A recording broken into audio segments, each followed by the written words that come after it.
महाराष्ट्राच्या निवडणूक आयोगाला झालंय तरी काय, असा प्रश्न महाराष्ट्रातील सर्वच जनतेला भेडसावतो आहे. सर्वांनाच भेडसावतोय. जनतेला, विरोधी पक्षांना, सगळ्यांनाच भेडसावतो आहे. याचं कारण असं आहे की अनेक गोष्टी या निवडणुकी दरम्यान घडताना आपण सर्व पाहतोय. मुळात निवडणूक आयोगाचं नियंत्रण, दहशत ही झालेलीच नाही आहे. हे याच्यातून स्पष्ट दिसतो. आज आपण सगळीकडे पाहतो की कुठे पैसे मिळत आहेत, पैशांचा भरमसाठ बाजार होतोय, दर ऐकायला मिळत आहेत. अधिकृत विधानसभा सदस्य, अधिकृत मंत्री यांच्या तोंडून आपल्याला जे निवडून आलेले प्रतिनिधी आहेत लोकांमधून, यांच्याकडून सुद्धा आपल्याला जाहीरपणे ऐकायला मिळतं, इकडे मताला एवढा दर आहे, इकडे मताला तेवढा दर आहे. आपण पाहिलंच असेल. एवढं सगळं चालू असताना जाहीरपणे आपण टीव्हीवरती पाहतो, एवढे हे पैसे वाटताना भेटले, तेवढे पैसे वाटताना भेटले, पैशांच्या बॅगा भेटतात. अक्षरशः पकडून देणारे सुद्धा टीव्हीला प्रतिक्रिया देताना आपण पाहतो. त्याच वेळेला ज्याला पकडलं त्यांचीही प्रतिक्रिया आपण पाहतो. ते तर आरोप फेटाळतात. पैसे भेटलेलेही आपण पाहतो. परंतु पुढे नेमकं त्या घटनांचं काय होतं हे त्या निवडणूक आयोगाला आणि सत्ताधाऱ्यांनाच माहिती. सर्वसामान्य जनतेला त्या विषयांचं पुढे काय झालं हे कुणालाच काय कळत नाही. कारण निवडणूक आयोगाने ठोस कोणावरती कारवाई केली आजपर्यंत असं आम्हाला कुणालाही आपल्याला एकही उदाहरण असं ठोसपणे सांगता येणार नाही. मंडळी, 1991 ते 93 या दरम्यान ती घटना मला आठवते, ते मी तुम्हाला सांगतो. 1991 ते 93 दरम्यान बिहारमध्ये निवडणुका पार पडल्या आणि त्यावेळी भारतीय निवडणूक आयोगाच्या हे लक्षात आलं की त्या निवडणुका झाल्या, त्याच्यामध्ये बूथ कॅप्चरिंग झालं, खूप गैरप्रकार झाले, बऱ्याच चुकीच्या गोष्टी घडल्या. हे जेव्हा लक्षात आलं तर त्यावेळेच्या निवडणूक आयुक्ताने ती संपूर्ण निवडणूक प्रक्रियाच रद्द केली. त्यावेळी 65 मतदान केंद्रावरतून ज्या तक्रारी आल्या त्याचा विचार करून, त्या तक्रारींचं गांभीर्य लक्षात घेऊन त्या ठिकाणी सीआरपीएफ तैनात करून त्या ठिकाणच्या 65 मतदान केंद्रावरच्या फेर मतदान घेण्याचा निर्णय, ऐतिहासिक निर्णय त्यावेळेला घेण्यात आला. आणि असे ऐतिहासिक निर्णय आजपर्यंत पुन्हा कधीच घेतलेल्या आपल्याला आठवत नाही. त्यावेळेचे निवडणूक आयुक्त होते TN शेषन. असे ऐतिहासिक निर्णय भारताच्या इतिहासामध्ये आजपर्यंत झालेले नाहीत. आणि TN शेषन यांच्यासारखा आयुक्तही आजपर्यंत निवडणूक आयोगाला भेटलेला नाही, लाभलेला नाहीये.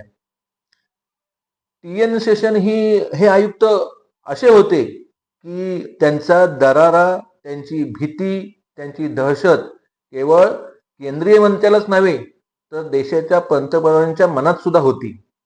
भीतीचं, दहशतीचं किंवा दराराचं कारण असं होतं की TN शेषन यांनी त्यांच्या कृतीतून हे दाखवून दिलं होतं की निवडणूक आयोगाचे जे नियम आहेत ते देशाच्या पंतप्रधानाला आणि त्याचबरोबर ग्रामपंचायतीच्या सदस्यांनाही एकच नियम आहेत, अशा प्रकारे त्यांचं कार्य होतं आणि म्हणून त्यांच्या बाबतीत एक दरारा होता. आज काय चाललंय? त्या उलट आज काय चाललंय?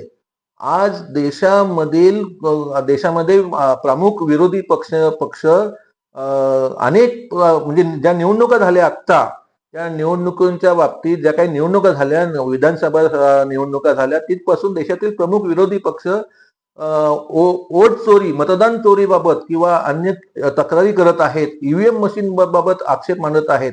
परंतु वोट चोरीबाबत प्रामुख्याने आक्षेप मांडत असताना आत्ताचे निवडणूक आयुक्त मात्र पूर्णपणे मूग गिळून गप्प आहेत. कुठल्याही प्रकारे त्याचा खुलासा होत नाहीये किंवा कुठल्याही प्रकारे त्याचं निरसन केलं जात नाहीये. त्यावेळेला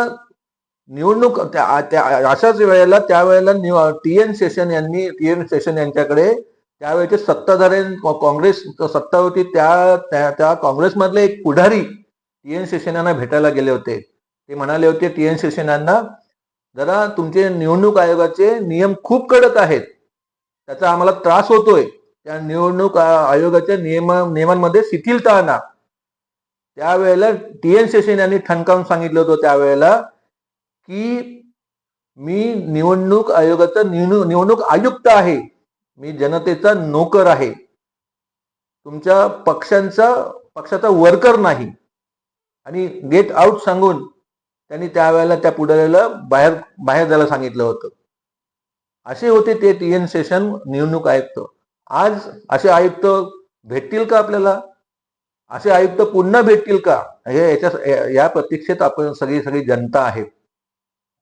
मंडळी, महाराष्ट्रामध्ये महानगरपालिकेच्या निवडणुका आता चालू आहेत आणि आज मतदानही झालं, मतदान पार पडलं.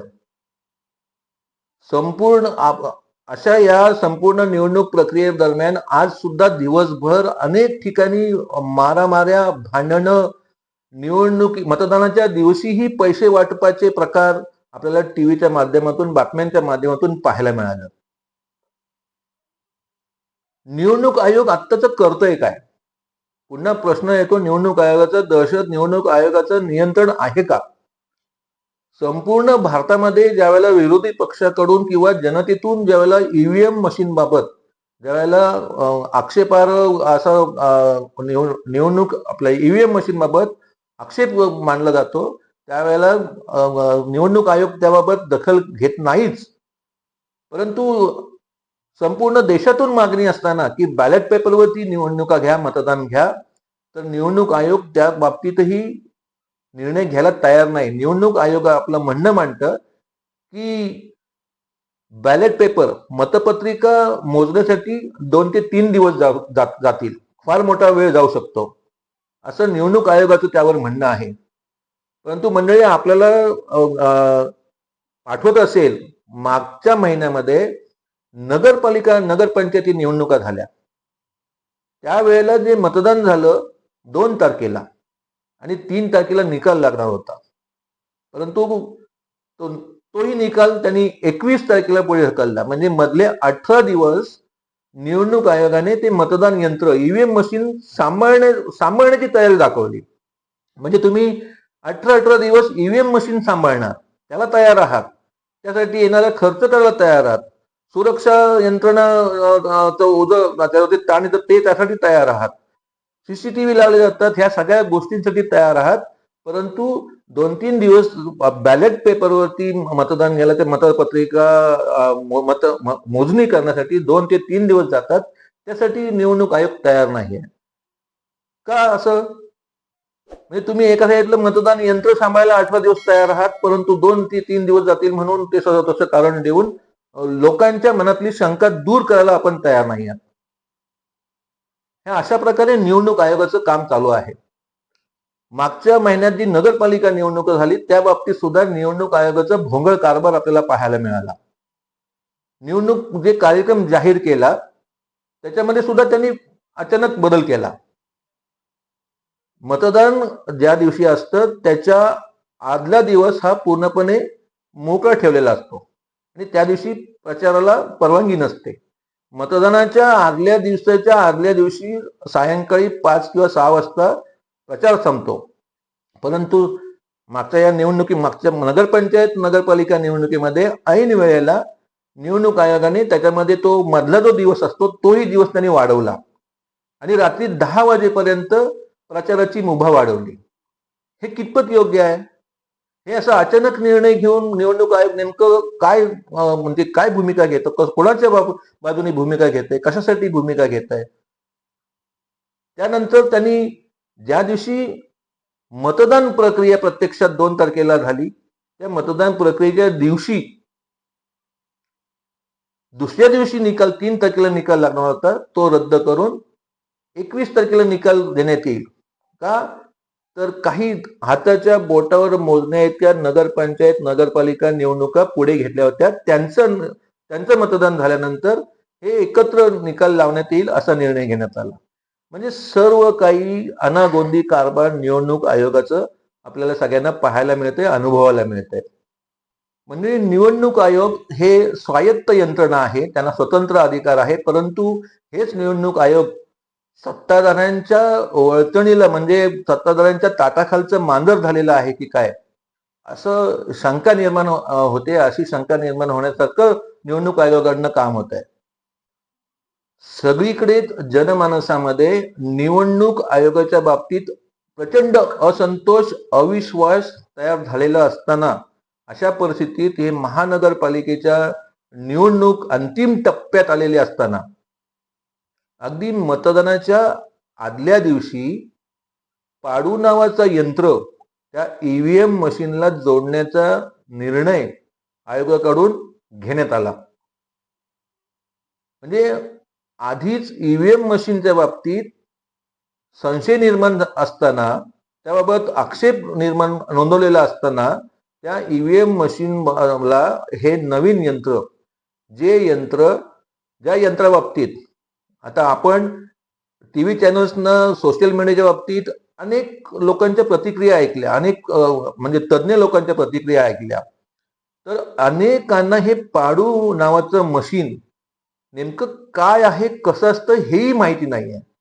बरं, एक ईव्हीएम मशीन जे अधिकृत यंत्र आहे, त्या ईव्हीएम मशीनला कनेक्टेड असलेलं व्हीव्हीपॅट हे मात्र त्यातून वगळण्यात आलं. म्हणजे ज्याची मागणी विरोधी पक्ष किंवा सगळे करतायत ते व्हीव्हीपॅट यातून वगळण्यात आलं. आणि अचानक म्हणजे एखाद्या अधिकृत यंत्राला तुम्ही एखादे नवीन यंत्र जर जोडणार असाल तर त्या बाबतीत संपूर्ण सगळ्या पक्षांना त्याबाबत माहिती देणं गरजेचं आहे, पूर्वकल्पना देणं गरजेचं आहे, त्याबाबत ट्रेनिंग देणं गरजेचं आहे. अशी कुठलीही गोष्ट न होता हे यंत्र जोडण्याचा निर्णय निवडणूक आयोगाने घेतला. आणि याच्यामुळे निवडणूक आयोगाच्या बाबतीत जनमानसामध्ये अजून संशय मोठ्या प्रमाणात वाढलेला आहे. हे नेमकं चाललंय तरी काय? म्हणजे व्हीव्हीपॅट ईव्हीएम मशीन कार्य पूर्णपणे सक्षम नाही आहे का? निवडणूक आयोगाकडनं संबंधित यंत्रणेकडनं सांगण्यात आलं की मतमोजणीच्या वेळेला ईव्हीएम मशीनला जर काही प्रॉब्लेम झाला तर हे मशीन त्या ईव्हीएमला, त्या कंट्रोल पॅनलला जोडण्यात येईल आणि तो निकाल देण्यात येईल. पण हे असं अचानक का? म्हणजे मुंबई महापालिकेच्या आयुक्तांनी घेतलेल्या मीटिंगमध्ये सर्व पक्षांना याची कल्पना अचानक दिली, परंतु त्या मीटिंगमध्ये आलेल्या राजकीय पक्षांच्या प्रतिनिधींना या मशीनबाबत अचानक काय कळणार? म्हणजे हा मनमानी कारभार आपल्याला सगळ्यांना पाहायला मिळतो. मी घेतलेल्या माहितीप्रमाणे, मी अवगत केलेल्या सर्व माहितीप्रमाणे या मशीन म्हणजे पाडू म्हणजे प्रिंटिंग ऑक्झिलरी डिस्प्ले युनिट या मशीनचं लॉंग फॉर्म आहे, त्या शॉर्टकट आहे पाडू. म्हणजे ही मशीन कुठे जनरली वापरली जाते? म्हणजे अद्ययावत पेट्रोल पंप आहेत ऑटोमॅटिक, तिथे ही मशीन इनबिल्ट त्या म्हणजे काउंटरला इनबिल्ट असते, किंवा पैसे मोजण्याच्या मशीनला ही मशीन इनबिल्ट असते, किंवा मोठ्या स्वरूपात जिथे मोठ्या लाखो कोट्यावधीच्या स्वरूपात जिथे प्रोडक्शन होतं त्या मशिनरीना हे काउंटिंग करण्याचा डिस्प्ले असतो, तो जर बिघडला तर सगळ्या प्रोडक्शन मध्ये प्रॉब्लेम होऊ नये म्हणून ही पाडू यंत्रणा त्या मशीनना इनबिल्ट असते. म्हणजे जर मुख्य डिस्प्ले बंद पडला तर ही यंत्रणा ती काउंटिंग प्रिंटिंगद्वारे दाखवते की किती, म्हणजे काउंटिंग प्रिंटिंगद्वारे दाखवते.